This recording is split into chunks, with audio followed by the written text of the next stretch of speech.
Hello guys, আমি প্রিয়াঙ্কা। তোমরা দেখছো প্রিয়াঙ্কা সরকার ভ্লগস। অন্যদিনের মতন দারুণ স্বাদের রেসিপি নিয়ে হাজির হয়ে গেছি।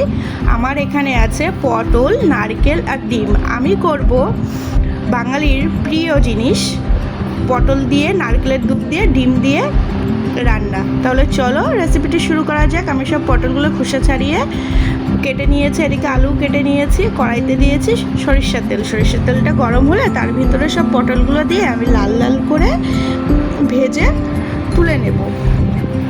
আর এইদিকে কড়াইতে ছিল পটল ভাজার তেল, তার ভিতরে দিয়ে দিয়েছি আলুটাও আমি লাল লাল করে ভেজে নেব, ভেজে সব তুলে নেব।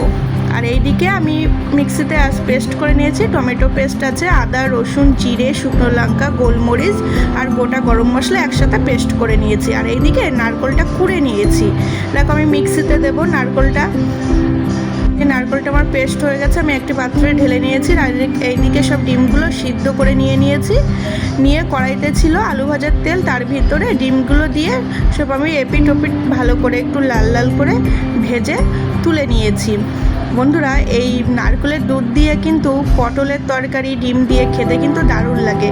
কড়াইতে ছিল ডিম ভাজার তেল, তার ভিতরে তেজপাতা, জিরে ফোড়ন দিয়ে সেই বেটে রাখা মশলাটা আমি দিয়ে দিয়েছি। দিয়ে একটু ভালো করে কষিয়ে নেব।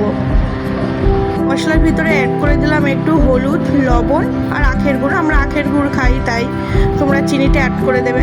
স্বাদ অনুযায়ী লবণ হলুদও দিয়ে দিয়েছি। দিয়ে মশলাটা ভালো করে কষিয়ে নেব, যত সময় না তেল ছাড়বে তত সময় কষিয়ে নেব। আর এইদিকে আমি নারকেল থেকে ছেঁকে নিয়েছি, মানে দুধটা বার করে নিয়েছি।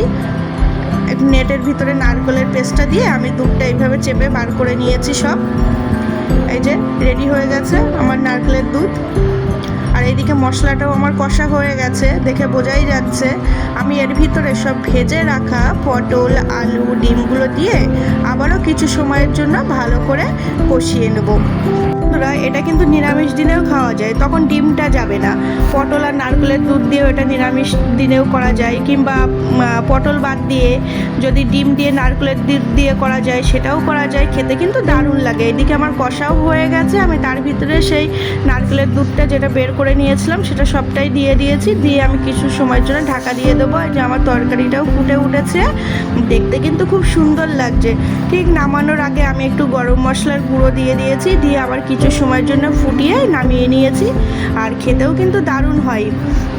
আর এটি গরম ভাতে খেতে অসাধারণ লাগে, এর কোনো তুলনাই নেই। নারকেলের দুধ দিয়ে, পটল দিয়ে, ডিম দিয়ে অসাধারণ। তাহলে নেক্সট ভিডিওতে তোমাদের সাথে দেখা হচ্ছে। আর সবাইকে টাটা।